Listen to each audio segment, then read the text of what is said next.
In this video, we will analyze Goodbye Party for Miss Pushpa TS by Nissim Ezekiel.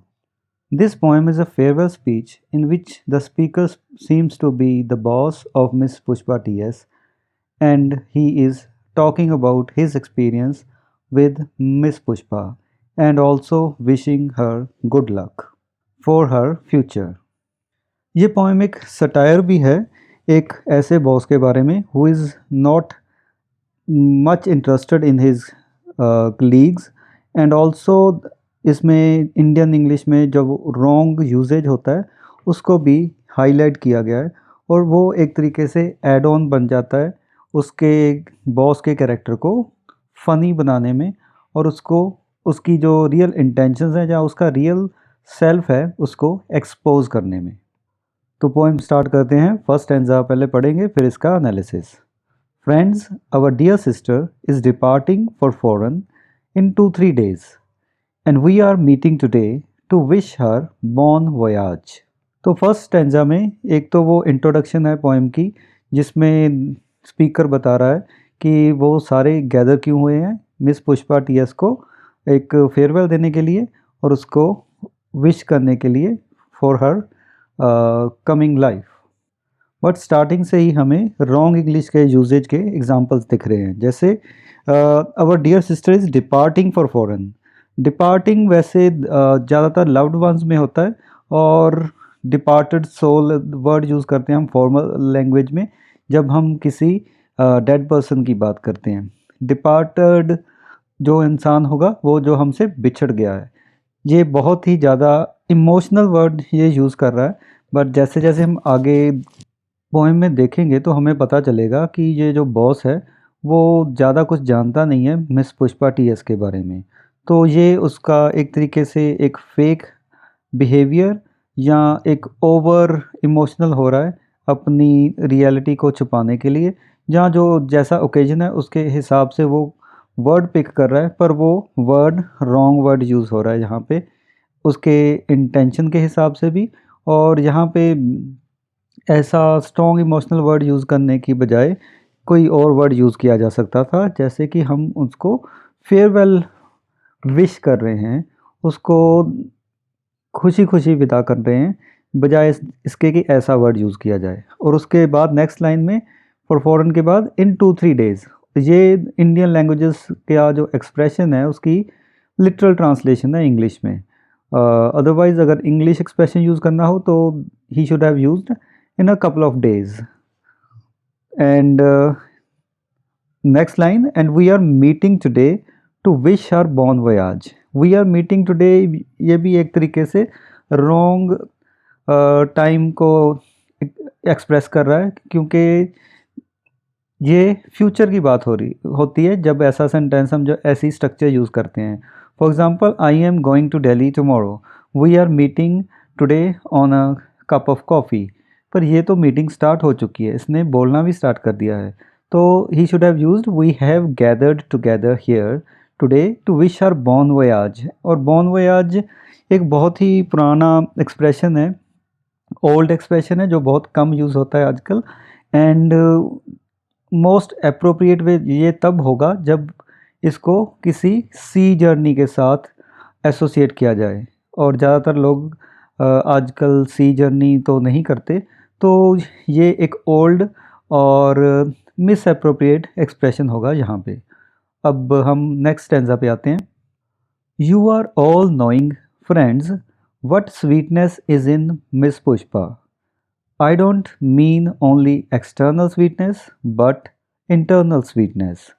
Miss Pushpa is smiling and smiling even for no reason but simply because she is feeling. तो ये verb के साथ ing form वाली mistake consistently कर रहा है। यहाँ पे यू ऑल नो होना चाहिए था and what sweetness is in miss Pushpa. Sweetness किसी के इन साइड नहीं होती, जो नेक्स्ट लाइन में भी वो यूज़ कर रहा है। Sweetness, a person is considered to be sweet, he is a sweet person, she is a sweet person। And वो ये कहना चाहता है कि नेक्स्ट लाइन में शायद वो ये कहना चाह रहा होगा कि वो फेक नहीं है, जो उसकी स्वीटनेस है, जो उसका प्लेजेंट एटीट्यूड है, वो उसके अंदर से ही बात निकलती है वैसी ही वो बात करती है और वो किसी के प्रति बुरी भावना नहीं रखती। And miss Pushpa is smiling even for no reason but simply because she is feeling. और ये स्माइलिंग नो रीज फॉर नो रीज़न ये ऐसे लोगों के लिए यूज़ किया जाता है आमतौर पे जो किसी बात को ठीक से समझ नहीं सकते, उनका इंटेलेक्ट लेवल बहुत कम होगा और ऐसे ही कोई बिना मतलब के स्माइल नहीं करता रहता। वो शायद ये कहना चाहता है कि she has a pleasant attitude और pleasant behavior towards everyone. Alright, next stanza. Miss Pushpa is coming from very high family. Her father was renowned advocate in Balsar or Surat. I am not remembering now which place. इस stanza के starting से हमें ऐसा feel होता है कि शायद वो अब कोई बात बताएगा मिस पुष्पा के बारे में, पर जब वो उसकी फैमिली के बारे में डिस्कस करने लगता है तो सिर्फ इतना ही बता पाता है कि that she belongs to a very high family. Again wrong expression, reputed family he might have said if he wanted to use a correct expression। और उसके बाद उसके फादर के बारे में बस उसको वेग सी एक इन्फॉर्मेशन है कि her father was renowned advocate, पर उसको ये भी नहीं पता कि वो कहाँ से थे, पल्सर से या सूरत से। और उसको वो एडमिट ही कर लेता है कि आई एम नॉट रिमेंबरिंग, वो जहाँ पे होना चाहिए था I can not remember, but उसकी जो मिस्टेक है वो कंसिस्टेंट है, हम ये कह सकते हैं कम से कम। और नेक्स्ट स्टैंजा में चलते हैं। सूरत, oh yes, once only I stayed in Surat with family members of my uncle's very old friend. His wife was cooking nicely. That was long time ago. अब ये जो स्टैंजा है दो चीज़ों की वजह से सिग्निफिकेंट है। एक तो उसकी मेमोरी जो कि उसको अपनी पर्सनल लाइफ की तरफ लेके जा रही है, और वो ये भी बताती है इसके साथ साथ कि वो इंटरेस्टेड दूसरे लोगों में नहीं है, अपनी लाइफ में उसने क्या क्या किया, क्या क्या अचीव किया, उसी में ही इंटरेस्टेड है। और सूरत से उसको क्या याद आता है, yes once only I stayed in Surat with family members of my uncles very old friend. अपने अंकल के किसी ओल्ड फ्रेंड के साथ रहे होंगे वो। And his wife was cooking nicely, और वहाँ पे भी उसको क्या याद आ रहा है कि उसकी जो वाइफ थी वो बहुत अच्छा खाना बनाती थी, and that was long time ago. तो कुकिंग नाइसली भी अगेन वही प्रॉब्लम, वही wrong expression. She cooked nice food for us हो सकता है, पर cooking nicely is wrong expression. वो एक प्रेजेंट कंटिन्यूअस की या पास्ट कंटिन्यूअस की इस केस में सेंस देता है कि वो पॉसिबल नहीं है, कोई लगातार खाना नहीं पका रहा था, वो बस उस टाइम पे उनके लिए अच्छा खाना उसने पकाया होगा। पर ये बातें करना, ये बातें बताना किसी की फेयरवेल स्पीच पे, इसका किसी के साथ कोई रिलेशन नहीं है। इसको खुद भी वेगली याद हैं वो सारी बातें, पर उसके साथ तो बिल्कुल रिलेशन नहीं है मिस पुष्पा टीएस का, जो कि जा रही है फॉरेन कंट्री में। Okay, next answer. Coming back to miss Pushpa, she is most popular lady with man also and ladies also. अब बाकी कलीग्स के साथ उसको उसके रिलेशन के बारे में भी ज़्यादा जानकारी नहीं है, वो बस इतना जानता है कि she is liked by every one, that's why he is saying कि वो man and women, ladies and gentleman सब में बहुत पॉपुलर थी। And next stanza. Whenever I asked her to do anything, she was saying, just now only, I will do it. That is showing good spirit. I am always appreciating good spirit. Again, we can see in this stanza, he is concentrating on himself again. कि जब भी वो miss Pushpa TS को कहता था कि कुछ करने के लिए, तो वो कर देती थी, रेडिली कर देती थी। एंड इसलिए उसको लगता था कि that is showing good spirit, और वो उसको क्वेश्चन नहीं करती थी और सारे उसके जो भी काम कहते थे वो कर देती थी, इसलिए वो उसको अप्रिशिएट करता है। और अगेन ये अपने को सेंटर में रख के उसकी बात कर रहा है, तो उसके बारे में कुछ ज़्यादा नहीं बता पाया। बाकी कलीग्स के साथ भी वो अच्छा बिहेवियर था, मेरे साथ भी अच्छा बिहेवियर था, और उसने कोई उसके साथ कोई हैप्पी और सैड मोमेंट या कोई फ्रेंडशिप वाला रिलेशन या फ्रेंडली रिलेशन जितना भी पॉसिबल हो सकता है वो शायद वो शेयर नहीं करता था। And next stanza. Pushpa Miss is never saying no. Whatever I or anybody is asking, she is always saying yes. And today she is going to improve her prospect. And we are wishing her bon voyage. ये stanza एक तरीके से recapitulation ही है, repetition ही है जो उसने पहले कहा है और उसको सम अप कर रहा है एक तरीके से। जो उसने बोला है कि मिस पुष्पा किसी को मना नहीं करती थी किसी काम के बारे में और सबको सबका काम कर देती थी। And today she is going to improve her prospect की जगह प्रोस्पेक्ट्स होना चाहिए था। एंड अगेन वो wrong expression, we are all wishing her bon voyage.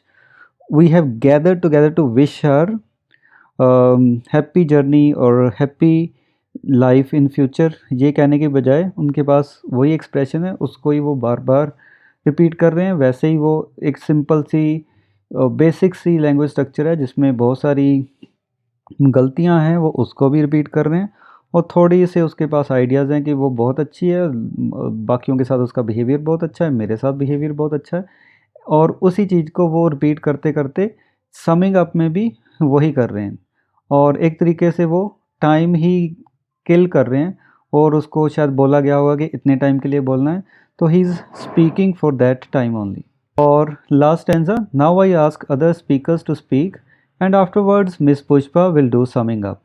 और इस स्टैंजा में भी इस तरीके से वो उन्होंने एंड किया है कि जैसे कि किसी सेमिनार या कॉन्फ्रेंस में वो बोल रहे हों और मिस पुष्पा सारे स्पीकर्स के बाद में बोलेगी और समिंग अप करेगी। समिंग अप तो वहाँ होती है कि जहाँ किसी एकेडमिक कॉन्फ्रेंस में, सेमिनार में, जहाँ कहीं ऐसी जगह पे जहाँ पे बड़े बड़े लोग आके कुछ बोल के जाएं और जो एंड में किसी को थैंक्स गिविंग करनी हो, जहाँ जिसको कहते हैं कि वोट ऑफ थैंक्स देना हो कि सब ने जिसने पार्टिसिपेट किया या जिसने ऑर्गेनाइज़ किया सबको जो थैंक्स करते हैं, वैसा वाला काम करेगी मिस पुष्पा। वो एंड में शायद करेगी पर वो उसका काम समिंग अप का नहीं है कि किसने क्या क्या बोला। तो ये भी एक रॉन्ग एक्सप्रेशन है और उसकी सारी जो स्पीकिंग ही है, जो सारी स्पीच है, वो पूरी की पूरी ही मिसप्लेस्ड लग रही है। And he is just there because वो बॉस है, वो इम्पोर्टेंट पर्सन है और इसलिए शायद उसको बोलने के लिए कहा गया है। But he is not able to say anything substantial about miss Pushpa T S. Miss Pushpa T S के बारे में पोएम है पर हमें मिस पुष्पा टी एस के बारे में कुछ पता नहीं चल रहा। गुड बाय पार्टी फिर for miss Pushpa T S हमें इतना ही पता चल रहा है कि वो सारे उसको गुड बाय कह रहे हैं और वो फॉरेन कंट्री के लिए जा रही है रहने के लिए और she is very good person. उसके बिना इस पोएम में हमें उसके बारे में कुछ पता नहीं चल रहा। जो मैनरिज़्म है एक ऑफिशियल का, वो पता चल रहा है इसमें कि वो अपने आप में उसे लगता है कि वो बहुत बड़ी बड़ी अच्छी अच्छी बातें कर रहा है पर इन रियलिटी वो ज़्यादा कुछ कह नहीं पा रहा और जो उसका यूजेज है इंग्लिश का वो इतना इम्प्रूव्ड नहीं है। तो अगर नहीं है तो he should have used and could have used his native language और mother tongue rather than speaking wrong language. और उससे वो अपनी कैपेबिलिटी को एक्सपोज कर रहा है कि वो कॉम्पिटेंट ही नहीं है इस लेवल पे बात करने के लिए। तो अगर एक दो लाइन में ख़त्म कर देता तो अच्छा होता। जितना वो ज़्यादा बोलता जा रहा है उतना वो रेपिटेटिव हो रहा है, उतना उससे पता चल रहा है कि उसके पास कंटेंट नहीं है उस पर्सन के बारे में बोलने के लिए। शायद वो उसमें इंटरेस्टेड ही नहीं होगा, शायद बाकियों के बारे में भी वो इतना ही जानता होगा पर वो इम्पोर्टेंट पर्सन है, सिर्फ इसीलिए उसको बोलने के लिए कहा गया है। तो ये थी discussion and analysis of the poem. And आपको अगर कोई डाउट हो तो आप पूछ सकते हैं मैसेज में यहाँ पे टाइप करके कमेंट में, या आपने कोई और पोएम करनी है उसके बारे में भी आप कमेंट कर सकते हैं। और इसके अगर कोई क्वेश्चन आंसर्स हैं वो हम नेक्स्ट वीडियो में डिस्कस करेंगे। अभी के लिए इतना ही। Thank you, bye bye.